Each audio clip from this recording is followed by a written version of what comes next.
Jam 01.37, saatnya apa? Cerita horor. Sambil mau ngapus makeup pakai micellar waternya dari G2G. Gue udah sering banget denger cerita ini karena ini tuh merupakan salah satu cerita urban legend yang terkenal. Cuma tiap kali gue denger cerita ini pasti selalu aja merinding. Sebut saja Budi. Jadi si Budi ini lagi kerjain tugas kuliahnya ini di perpustakaan. Saat itu udah sore menjelang malam. Jadi banyak pengunjung perpus ini udah pada pulang. Saking sepinya tuh perpus, kalau misalnya ada buku jatuh itu tuh bener-bener kenceng banget bunyinya karena bener-bener sunyi. Si Budi juga slow aja gitu karena kayak ya udah ada orang syukur, nggak ada ya udah karena udah kelamaan jomblo deh kayaknya si Budi ini ya. Tiba-tiba di tengah kesunyiannya ada seorang perempuan yang datang duduk di depan Budi terus nanya, "Mas, layanan peminjaman buku masih buka nggak?" Budi jawab, "Udah tutup, Mbak. Pinjaman itu sampai jam 5 sore aja." Jawab si Budi menghentikan ketikannya dan melihat si cewek yang duduk di depan dia. Cakep juga nih cewek, kata si Budi dalam hati. Ada kesempatan nih gue. Kesempatan apa lu Budi? Bisa aja lu Budi modusnya mentang-mentang lagi berduaan doang tuh sama si Mbak lah. Sekali swipe langsung hilang nih eyeliner gue. Wah ini keren banget ya, bener-bener langsung ngangkat makeup yang ada di muka gue. Gak lengket sama sekali. Ini kayak pakai toner. Noh, kalian bisa lihat ya. Bandingnya sebelah wajah gue, sebelah sini sama sebelah sini. Waduh, padahal saya butuh banget loh mas, kata mbak-mbaknya. Budi jawab, "Pustakawan di lantai ini udah pulang mbak, coba mbak ke lantai bawah deh tanya." Mbaknya bilang, "Oh ya udah mas, terima kasih ya." "Masnya nggak pulang, udah malam loh." "Tanggung mbak, sebentar lagi." "Oh ya sudah mas." Senyum-senyum tuh mbak-mbaknya ya kan, demen kali tuh Budi. Tiba-tiba nggak ada angin nggak ada hujan, itu si kertas Budi ini jatuh. Padahal di situ posisinya lagi nggak ada angin, jadi kayak tiba-tiba aja jatuh. Ambillah Budi ke bawah kan. Budi melihat kursi yang seharusnya diduduki sama mbak-mbak itu kosong. Bingung kan, loh ini ada mbak-mbaknya. Jadi dia ngeliat ke bawah kosong, pas nengok ke atas ada mbak-mbaknya lagi senyum ke arah dia. Dia nengok lagi ke bawah kosong, nengok ke atas ada mbak-mbaknya. Lo lihat baik-baik, muka gue udah bener-bener bersih banget, cuma butuh 2 kapas doang. Ini udah terangkat semuanya loh. Ini gak berasa ketarik sama sekali, malah jadi lembab muka gue setelah pakai si micellar waternya dari G2G. Buru-buru si Budi tutup laptopnya, masukin ke tas, habis itu langsung diranselin tasnya. Pas mau keluar, "Mau kemana mas?" Tanya si mbak-mbaknya tiba-tiba. "Mau pulang mbak, udah malam." Jawab si Budi tapi gak berani ngeliat si mbak-mbaknya. Sudah malam atau sudah tahu?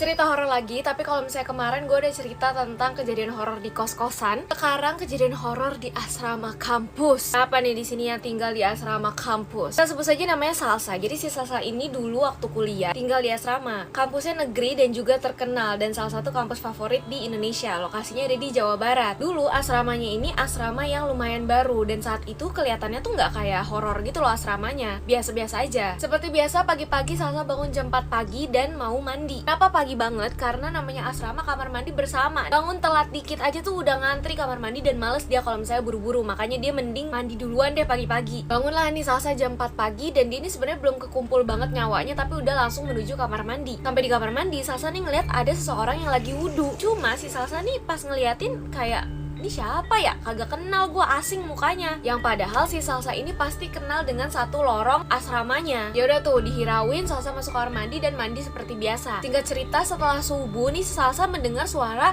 serak dari arah luar. Dan by the way kamar Salsa ini di lantai 4. Jadi dari kamarnya ke lantai paling bawah ini jalanan itu kan cukup jauh ya. Berarti suaranya tuh lumayan kenceng. Kepo lah nih Salsa. Akhirnya dia tengoklah ke bawah. Pas dia lihat ternyata ada sesosok cewek berambut panjang dan pakai baju putih lagi jalan. Jadi suara serak itu adalah suara rambut si cewek itu yang tersapu di aspal dan kena daun-daun kering yang ada di jalanan. Langsung berinding si Salsa dan langsung buru-buru bangunin temen sekamarnya karena dia bener-bener takut banget. Dan si Salsa ini baru nyadar kalau misalnya ternyata dia udah digangguin dari pas dia mandi itu. Masih aman lah ya, nggak terlalu serem nggak sih ceritanya? Nah kita lanjut ke cerita yang kedua dan ini kejadian horor di kos-kosan. Kali ini kita sebut saja namanya Aul. Jadi si Aul ini ngekos di daerah Jakarta Barat dan dia itu kamarnya di lantai 1 paling pojok. Jadi setelah kamar dia tuh langsung tembok. Hari ini satu malam si Aul pulang jam 12 malam karena dia abis ngedekor kelas untuk acara. Pas banget nyampe kosan baru buka gerbang, dia tuh ngeliat di ujung depan pintu kamarnya itu. Jadi kamar dia depannya ini kamar orang kan. Nah dia ngeliat ada sesosok cewek lagi berdiri di pintu kamar depannya dia ini, dan pakaiannya tuh lusuh terus sambil nunduk gini. Wah, di situ si Aul udah mulai merinding kan, tapi dia nggak bisa apa-apa dong, mau cabut kemana, dia udah jam 12 malam kan. Beraniin diri lah, akhirnya dia tetap jalan ke arah kamarnya nih. Sampailah depan kamarnya, dia buka pintu, dan berarti posisinya tuh si Aul pas ngebuka pintu ini belakang-belakangan sama si cewek yang lagi nunduk ini di belakangnya, karena si cewek itu bener-bener nggak gerak. Buka pintu, masuk, langsung ngunci pintu lagi, lempar tas, langsung tidur. Nah, posisi kamarnya Aul ini setelah pintu masuk itu langsung kasur. Nah, samping kasur itu adalah jendela. Aul ini di lantai 1, jadi jendelanya ini menghadap keluar, yang dimana kalau misalnya kita nengok ke jendela ya kelihatannya si lorong tadi itu kan. Depan kasurnya Aul ini ada lemari, dan di samping lemari itu adalah kamar mandi. Jam 2 atau setengah 3 pagi si Aul ini kebangun dan kebelet pipis. Si Aul ini masih kepo, dia kepikiran sama cewek yang tadi berdiri di depan kamar tetangganya itu. Masih ada apa kagak? Diintip lah sama si Aul, ternyata nggak ada, udah kosong. Ya udah, akhirnya dia masuk ke kamar mandi, pipis. Setelah itu Aul langsung balik lagi tidur. Nah, di sini dia kebangun lagi untuk kedua kalinya. Bangun kedua kalinya pas si Aul melek, cewek yang berdiri di depan seberang kamarnya Aul itu ada di atas lemari lagi ngeliatin si Aul. Wah, anjrit. Gue kalau jadi Aul ngapain ya? Gak tau sih ngapain. Kalian kalau jadi Aul kalian bakal ngapain? Siapa di sini cewek-cewek yang kalau lagi dapet pembalutnya nggak dibersihin sampai bersih? Jangan sampai lu kejadian kayak si Lydia, disukain jin bahkan berhubungan sama jin gara-gara buang pembalut yang masih banyak darah.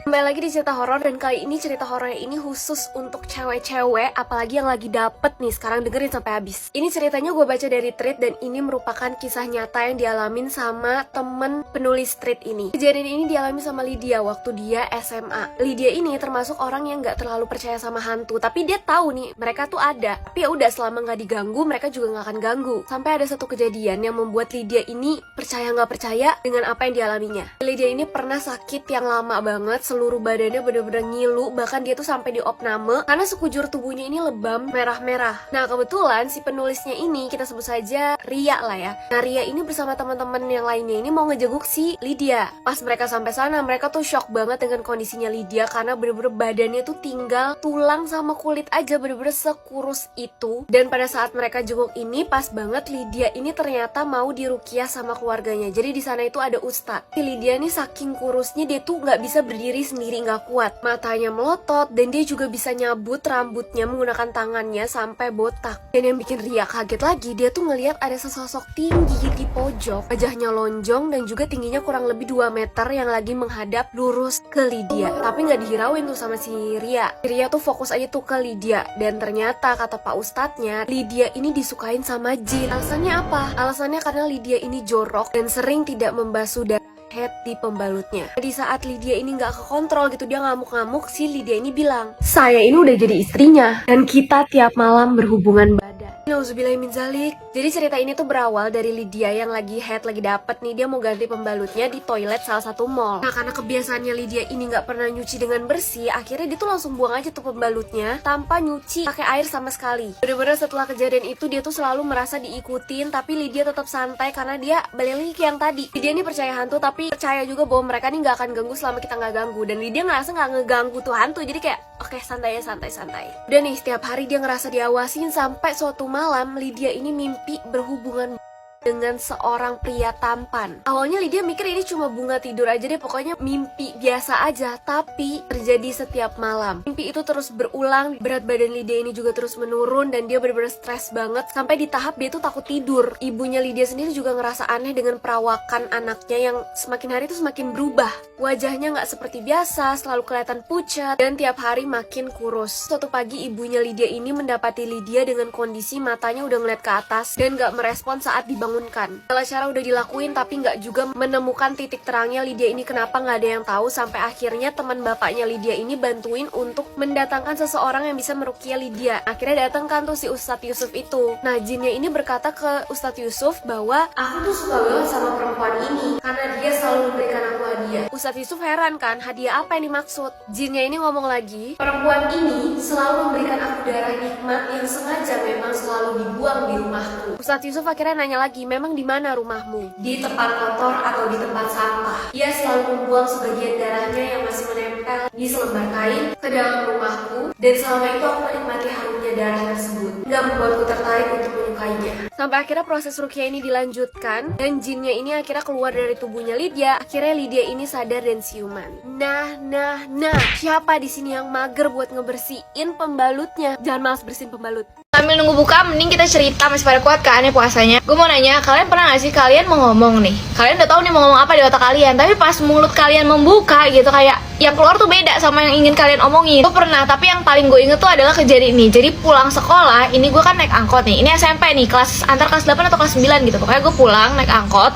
Terus di dalam angkot tuh posisinya cuma ada 2 orang, gue sama mbak-mbak 1 orang. Tuh posisi angkot sepi ya kan, kayak cocok banget untuk menghayal. Udah mana gue duduknya tuh deket jendela posisinya. Dan lo pernah gak sih kayak berakting seakan-akan lo tuh pemeran utama dalam sebuah film, kayak semua orang tuh terfokus pada lo chill dengan kegiatan lo sendiri gitu. Please bilang pernah, karena kayaknya nggak mungkin cuma gue doang. Jadi di situ gue berakting seakan-akan gue pemeran utama dalam film. Gue duduk di pojok dekat jendela, terus gue melihat keluar jendela sambil melihat pemandangan, terus bersenandung kayak anjrit.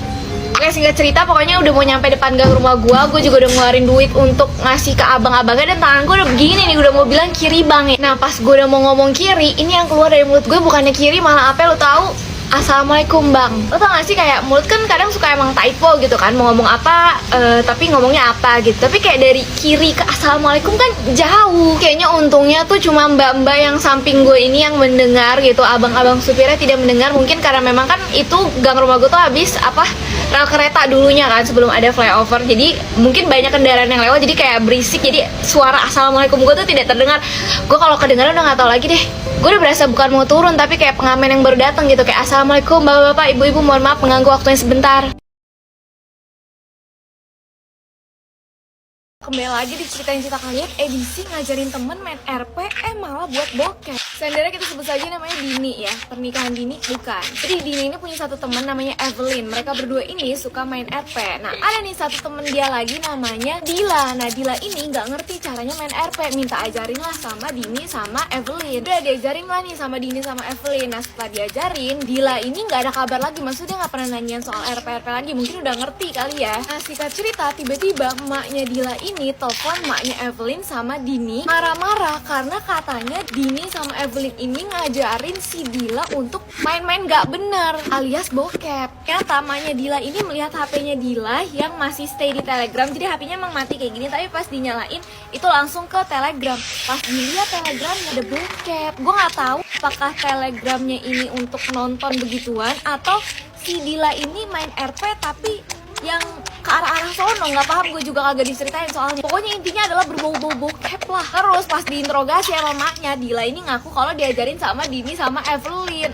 Bisa-bisanya dia mau buat temen tuh si Dila. Gimana coba lu kalau punya temen kayak si Dila? Cerita kali ini tentang guru madrasah yang kok nggak ada suaranya, pokoknya begitu dah. Seperti biasa Sandra nggak mau disebut namanya, jadi kita kasih nama Caca Marica Heihei. Kejadian ini dialami oleh Caca waktu dia berumur 10 tahun. Dia masuk nih ke madrasah di desanya ini emang madrasah yang kurang diminati gitu, jadi muridnya dikit. Yang gue bingung adalah dia bilang 10 tahun tapi dia baru masuk madrasah. Kan aturan 10 tahun itu masih kelas 4 atau kelas 5 SD nggak sih? Nggak tahu deh, udah nggak mau mikir, mungkin ini beda kali ya sistemnya. Udah kita lanjut aja. Nah, jadi si Caca ini baru masuk ke kelas 1 di madrasah itu, dan di kelas 1 ini tuh belajar ilmu-ilmu tajwid gitu. Yang ngajar itu adalah ustadz yang umurnya udah 50 tahun ke atas tapi dia belum nikah. Caca ini sebenarnya udah tahu nih background si ustadznya yang emang rada-rada, mungkin dari gibahan-gibahan kali ya teman-temannya yang pernah denger gitu. Terus dia nolak kan, kayak nggak mau sekolah di sini, nggak mau. Tapi sama maknya Caca nih ditolak, kayak enak aja lu sembarangan kagak sekolah lu, kalau kagak sekolah gua kagak kasih makan 2 tahun. Ya udah akhirnya sekolah deh itu mau nggak mau. Pada nggak makan 2 tahun, makan apaan? Gua makan angin. Awalnya aman-aman aja tuh, sampai di mana nih ustadznya udah mulai aneh. Dia tuh bukan yang ngajar, malah tiduran di sampingnya si Caca. Aneh sih, masa dia tidur di samping Caca gitu kan? Emangnya si Caca menjual jasa bantal keliling? Cuma karena di situ posisinya Caca masih bocil, jadi kayak ya udah nggak bisa negor atau apapun. Kayak cerita teman bangku depannya Caca ini bilang ke Caca bahwa kalau dia ini pernah lihat si ustadz ini pas lagi tiduran kan main handphone. Nah itu tuh dia lagi melihat video cewek cowok. Si ustadz ini makin nyeleneh ketika dia lagi ngajar ini, pasti dia nyambungnya ke 18+. Bilangnya sih bercanda, tapi kan kayak apa sih lu? Pas Caca ini nanya soal si ustadz ini ke kakak kelasnya malah nanya balik, udah ada yang jadi korban belum?